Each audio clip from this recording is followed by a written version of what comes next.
Hello guys. कैसे हैं भैया आप लोग। हमने माइटोसिस कंप्लीट कर लिया था और ये थर्ड लेक्चर है सेल साइकिल का और इसमें हम लोग मियोसिस देखने वाले हैं। मियोसिस काफी इंपॉर्टेंट टॉपिक है और नीट के पर्पज से भी इसके काफी इंपॉर्टेंट क्वेश्चंस बनते हैं। तो हम उसको देखेंगे मियोसिस को, और कुछ पहले बेसिक डिटेल आप समझिए मियोसिस की। पर मेरा सजेशन ये है कि आप एक एक चीज के प्रॉपर नोट्स बनाएं जो मैं बोल रहा हूँ और जो मैं लिख रहा होता हूँ। उसके बाद उसको एनसीईआरटी से मैच करें, जो भी लाइनें मिसिंग हो उसको ऐड ऑन करें और एक एनसीईआरटी की अपनी अंडरस्टैंडिंग बनाएं, जो बहुत इंपॉर्टेंट होता है। ठीक है, तो स्टार्ट करते हैं मियोसिस से। सबसे पहले मियोसिस को हम नाम देते हैं कि ये एक रिडक्शनल डिवीजन है। मतलब मियोसिस में हमारे पास प्लॉइडी हाफ हो जाती है। प्लॉइडी हाफ होने का मतलब क्या है कि हमारे पास हैप्लॉइड सेल बनता है। तो अगर मैं मियोसिस की सबसे पहले सिग्निफिकेंस की बात करूं, क्योंकि सिग्निफिकेंस बहुत इंपॉर्टेंट है, सिग्निफिकेंस बहुत इंपॉर्टेंट है, तो मुझे ये समझ आएगा कि जब सेक्सुअल रिप्रोडक्शन इवॉल्व हुई, जब हमारे पास सेक्सुअल रिप्रोडक्शन इवॉल्व हुई, जहां पर मैं दो सेल्स को कंबाइन कर कर दो सेल्स को कंबाइन कर कर उनकी वेरिएशंस को एक सिंगल सेल में लाता था। मींस उसको मैं एक सिंगल सेल में ले आता था। मींस मतलब दो सेल्स को कंबाइन करके मैं सिंगल सेल बनाता था। अगर इन दोनों सेल्स में मान लो मैं 20-20 क्रोमोसोम ले लूं, तो जो जो हमारे पास सेल फ्यूजन के बाद बनेगा उसमें 40 क्रोमोसोम हो जाएंगे। तो मेरा पॉइंट ये है यहाँ पर कि अगर ऐसे क्रोमोसोम डबल होता रहेगा हर जनरेशन में, क्योंकि ये फिर क्या करेगा, ये जो सेल है इसे हमने नाम दिया जाइगोट। ये जब ऑर्गेनिज्म बनाएगा तो उसमें अब क्रोमोसोम नंबर डबल हो जाएंगे। तो हमने क्या किया, हमने जब सेक्सुअल रिप्रोडक्शन इवॉल्व करी तो उस वक्त एक डिवीजन इवॉल्व हुई जो क्रोमोसोम नंबर को हाफ करती थी।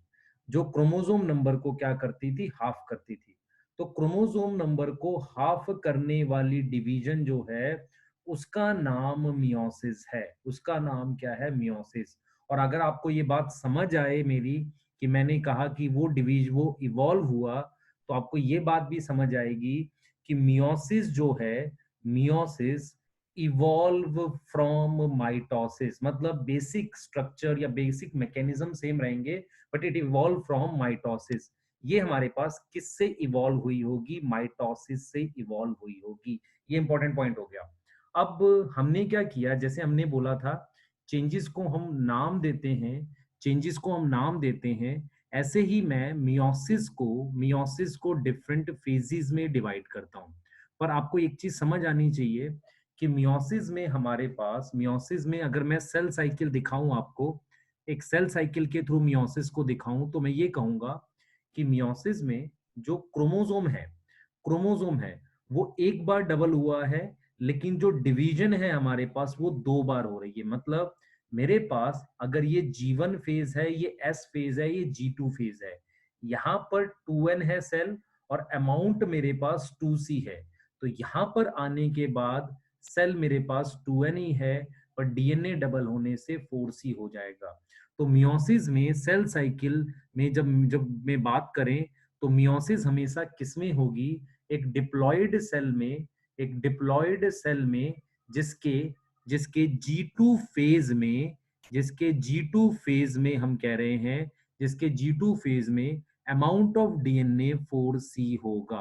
अमाउंट ऑफ डीएनए हमारे पास क्या होगा, अमाउंट ऑफ डीएनए 4c होगा। बहुत इंपॉर्टेंट बात। और उसके बाद वो दो बार डिवाइड करेगा। मतलब मियोसिस में हमारे पास दो बार डिवीजन होती है, एक को हम मियोसिस 1 कहते हैं और एक को मियोसिस 2 कहते हैं। तो आपको समझ आना चाहिए कि 4c वाला सेल डिवाइड करके पहले 2c के दो सेल बनाएगा, and finally after meiosis 2 we have 4 cell having DNA C. तो आपको समझ आएगा कि दो बार डिवाइड कर रहे हैं, एक बार डीएनए रेप्लिकेशन हुई है, वो इस एस फेज में हुई है। यहां पर कोई डीएनए रेप्लिकेशन नहीं होती। तो मियोसिस 1 और मियोसिस 2 के बीच में कोई डीएनए रेप्लिकेशन नहीं होती, और उसके उस बीच के गैप को हम नाम देते हैं इंटरकाइनेसिस। क्या नाम देते हैं, इंटरकाइनेसिस।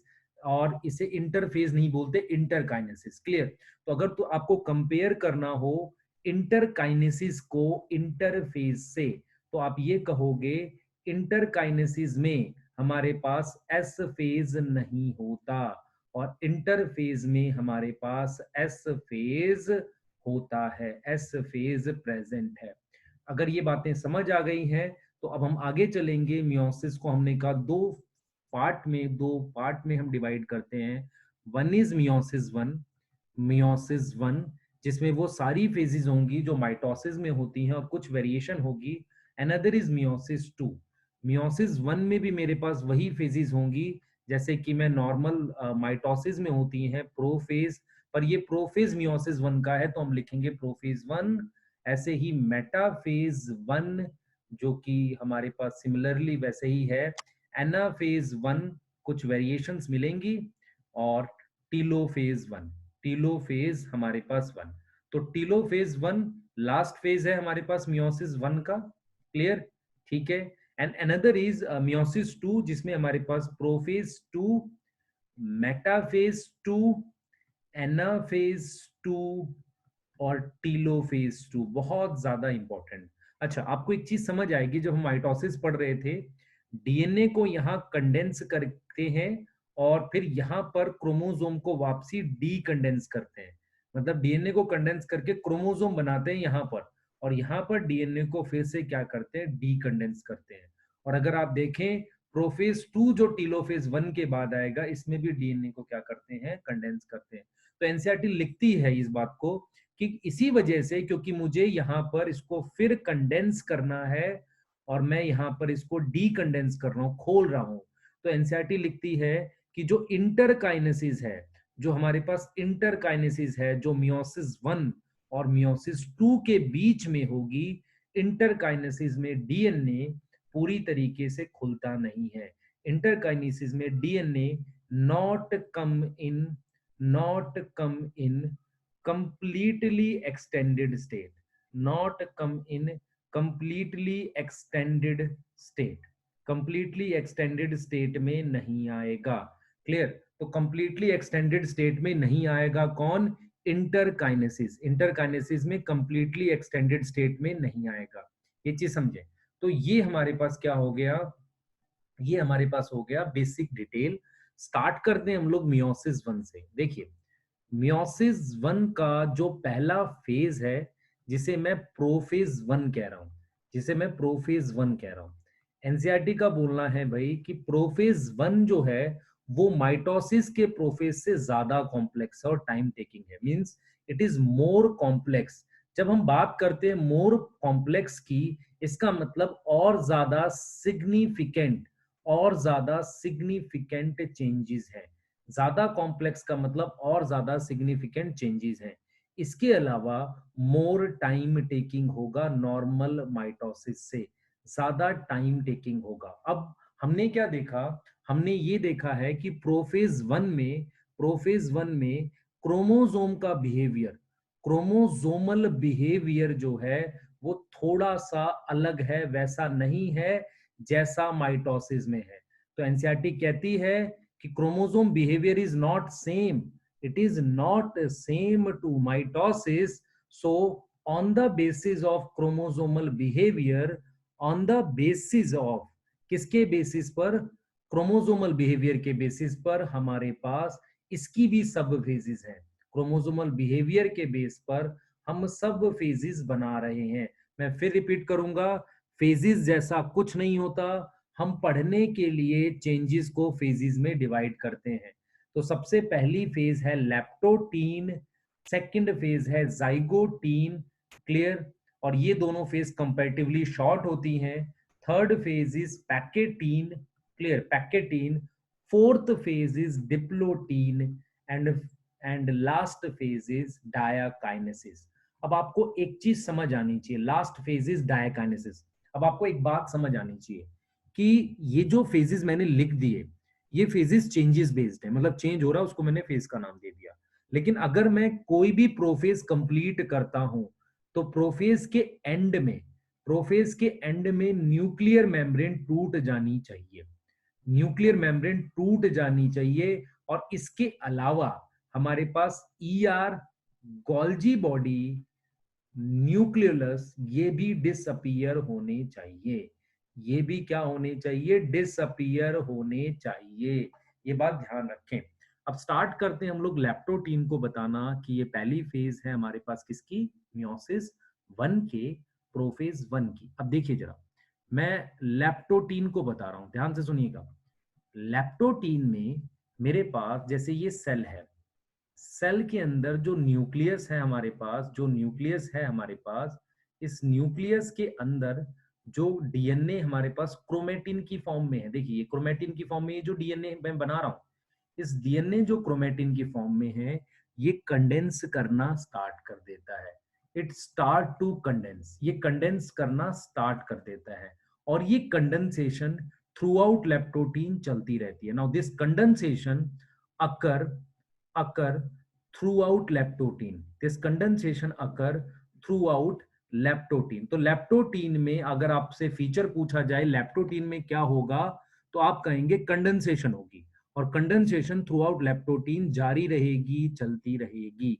एक बहुत इंपॉर्टेंट पॉइंट आपको याद रखना है जो एनसीईआरटी में है नहीं, एनिमल सेल में, एनिमल सेल में ये जो क्रोमेटिन कंडेंस होता है, ये एक बुक्के जैसा बनाता है जिसे हम कहते हैं बुक्के स्टेज, जिसे हम क्या बोलते हैं, बुक्के स्टेज बोलते हैं, बुक्के स्टेज बोलते हैं। क्लियर? तो लैप्टोटीन, लैप्टोटीन एक बुके जैसा बनाता है। लैप्टोटीन क्या करता है, एक बुके जैसा बनाता है, जिसे हम क्या बोलते हैं, बुके स्टेज बोलते हैं, जिसे हम बोलते हैं बुके स्टेज। क्लियर? अब जरा ध्यान से सुनिएगा, मेरे पास लैप्टोटीन के बाद जो नेक्स्ट स्टेज है जिसे मैं जाइगोटीन कह रहा हूं, जिसे मैं जाइगोटीन कह रहा हूं, उसमें क्रोमोसोम अपीयर हो जाते हैं, मतलब क्रोमोसोम दिखने स्टार्ट हो जाते हैं, क्रोमोसोम दिखने स्टार्ट हो जाते हैं। ऑल्दो वो फुली कंडेंस नहीं है। अगर क्वेश्चन आए आपको फुली कंडेंस कब होगा, मैं अभी डिस्कस करूंगा, अभी बताऊंगा कहां होगा प्रोफेज 1 में, पर पूरी तरह से कंडेंस नहीं है।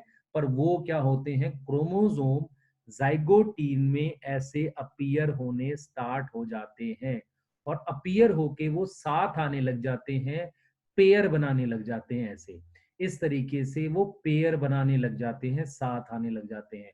और उस पेयर को साथ रखता है एक कॉम्प्लेक्स, एक कॉम्प्लेक्स उसको साथ रखता है जिसे हम कहते हैं साइनेप्टोनीमल कॉम्प्लेक्स।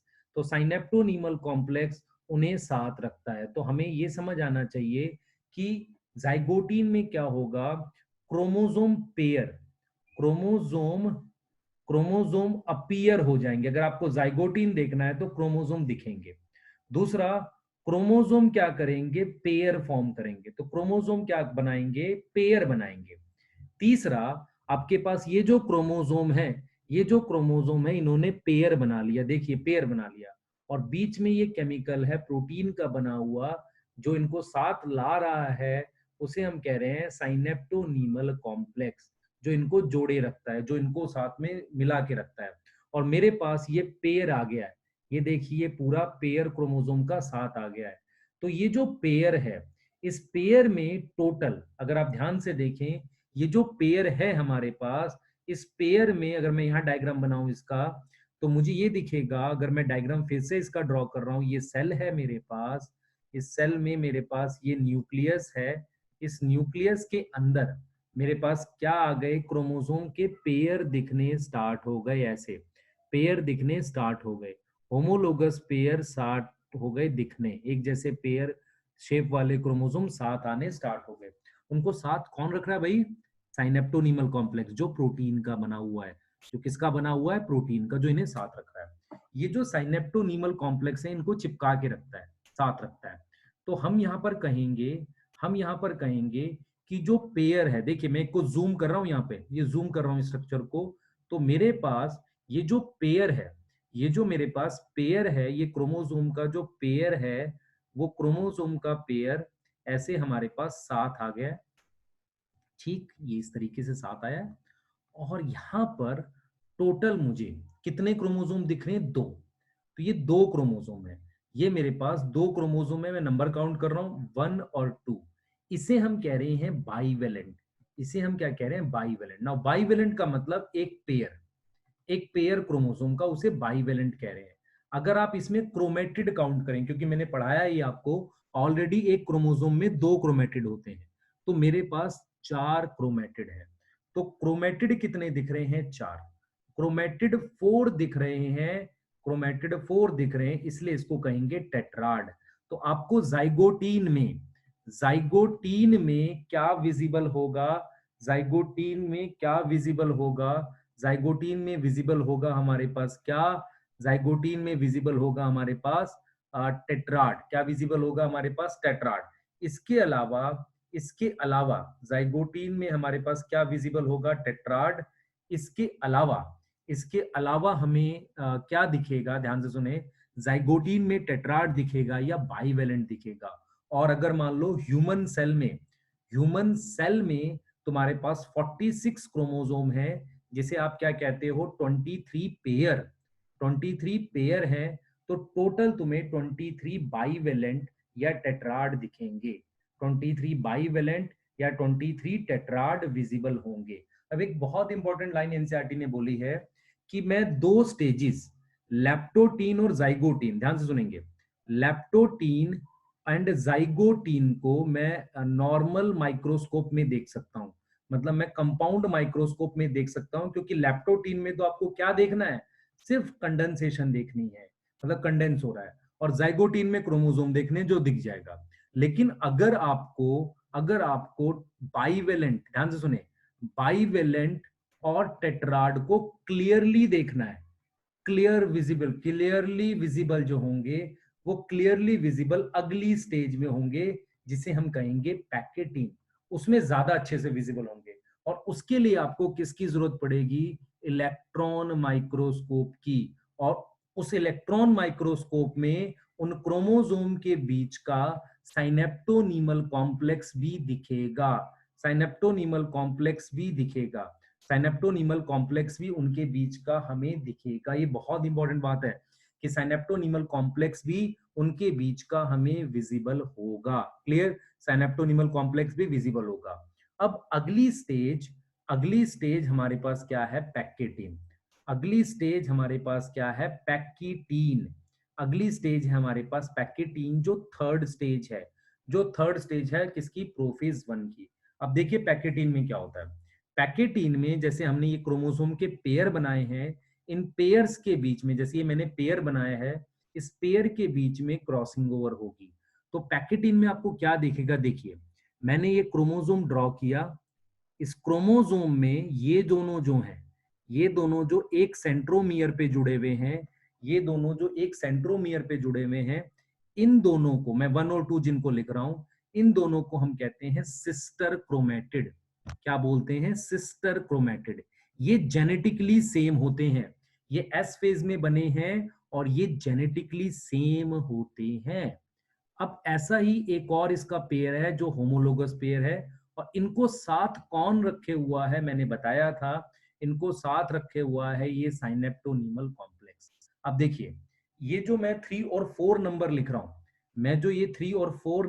हूं, ये भी सिस्टर क्रोमेटिड है। लेकिन ये 2 और 3, ये दोनों नॉन सिस्टर हैं। पर ये नॉन सिस्टर किसके हैं? नॉन सिस्टर है होमोलोगस पेयर के। किसके नॉन सिस्टर है? होमोलोगस पेयर के। तो ये नॉन सिस्टर क्रोमेटिड है हमारे पास होमोलोगस पेयर के नॉन सिस्टर है। अब क्या होगा? अब हो रहा क्या? ध्यान से देखिए इसको, ये इंपॉर्टेंट है, ध्यान से देखिए।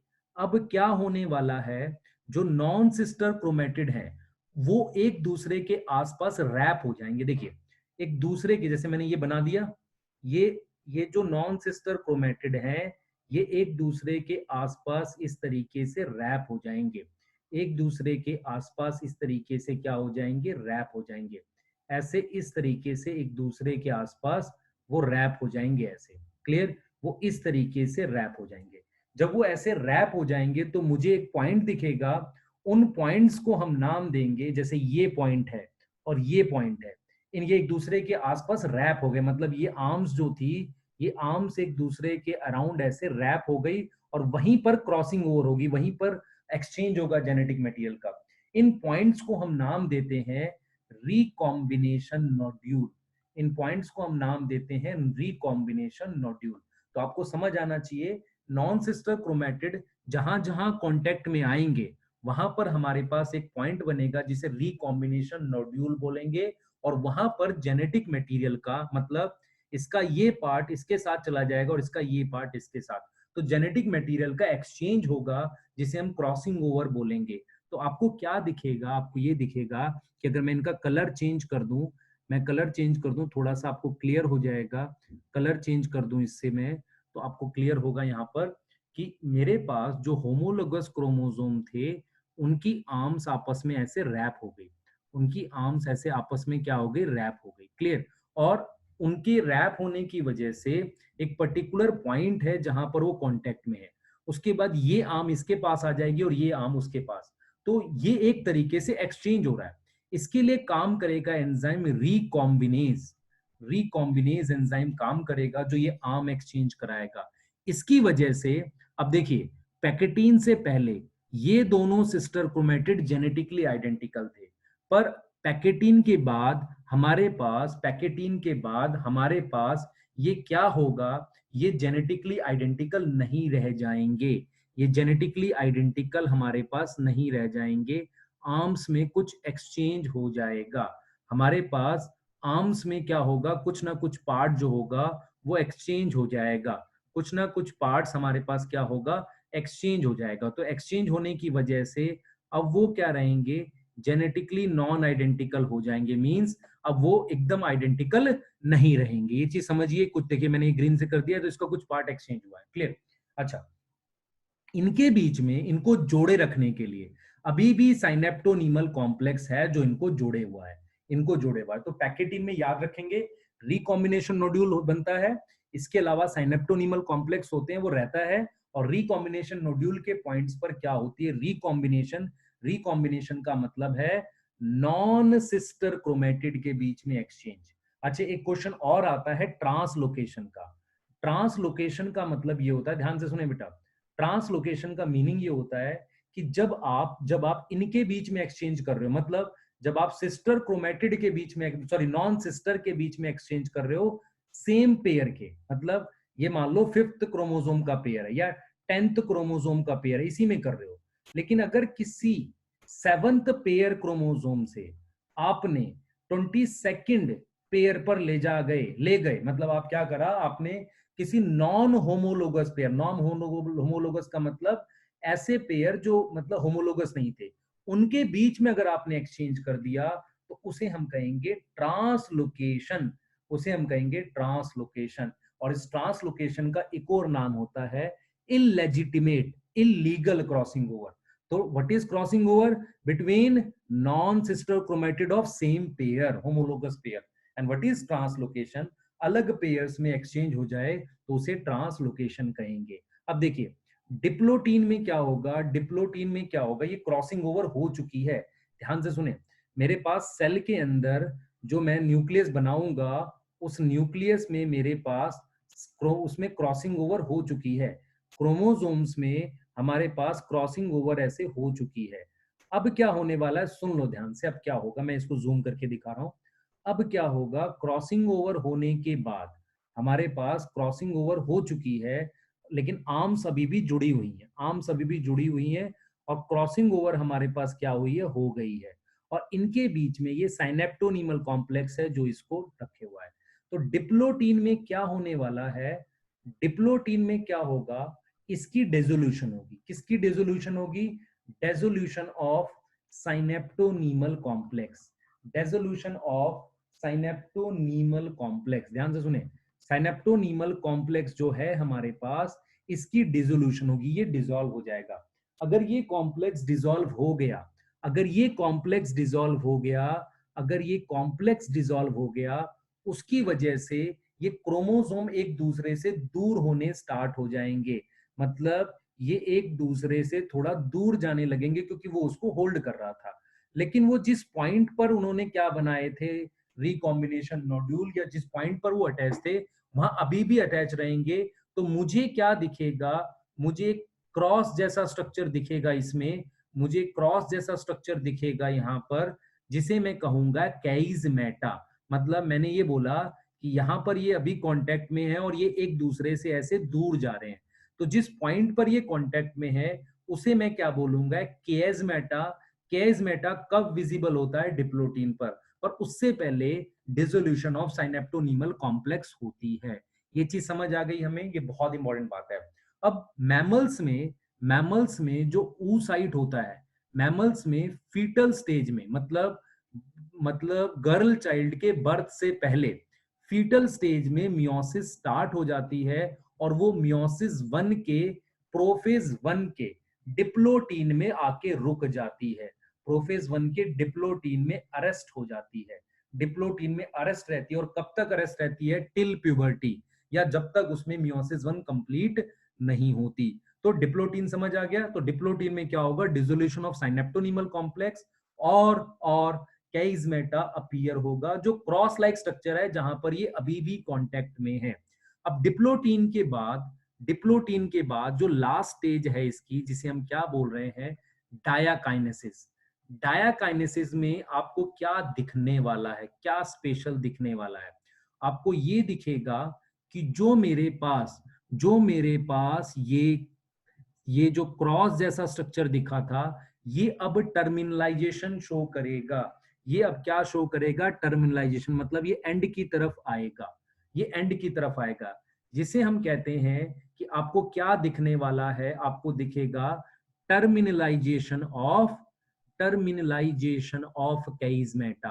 टर्मिनलाइजेशन ऑफ कैइजमेटा मतलब ये वाली आर्म इस साइड आएगी और ये वाली आर्म इस साइड आएगी। तो ये टर्मिनलाइजेशन ऑफ कैइजमेटा मतलब वो एंड पॉइंट पर आके पहुंच जाएगी, वो अटैचमेंट। आपको ऐसा कुछ दिखेगा कि जो अटैचमेंट है हमारे पास, जो हमारे पास अटैचमेंट है, वो हमारे पास कहाँ पहुंच जाएगी, एंड पॉइंट पर। वो हमारे पास कहाँ पहुंच जाएगी, एंड पॉइंट पर पहुंच जाएगी। मतलब वो मुझे यहाँ एंड पॉइंट पर ऐसे अटैच दिखेंगे, अलग अभी भी नहीं होंगे। तो इसे हमने कहा इसकी टर्मिनलाइजेशन होगी, इस कैइजमेटा की ये टर्मिनलाइजेशन होगी। क्लियर।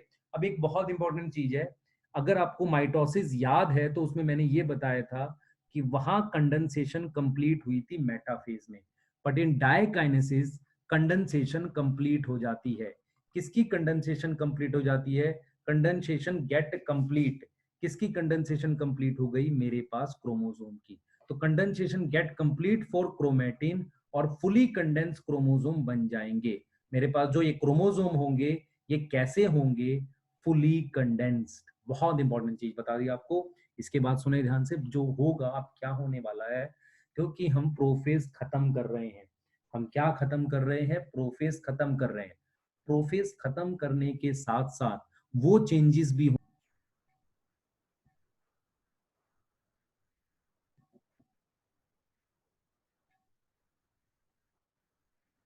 देखिए ध्यान से, वो चेंजेस भी होंगे जो नॉर्मल, ध्यान से सुने, वो जो नॉर्मल हमारे पास किस में हो रहे थे, ध्यान से सुनेंगे, वो चेंजेस भी होंगे हमारे पास जो नॉर्मल माइटोसिस में हो रहे थे। जैसे अगर मैं सेल ड्रॉ कर दूं, अगर मैं ऐसे सेल ड्रॉ कर दूं, तो कौन से ऐसे चेंजेस की मैं बात कर रहा था, अभी सब कुछ न्यूक्लियस में है।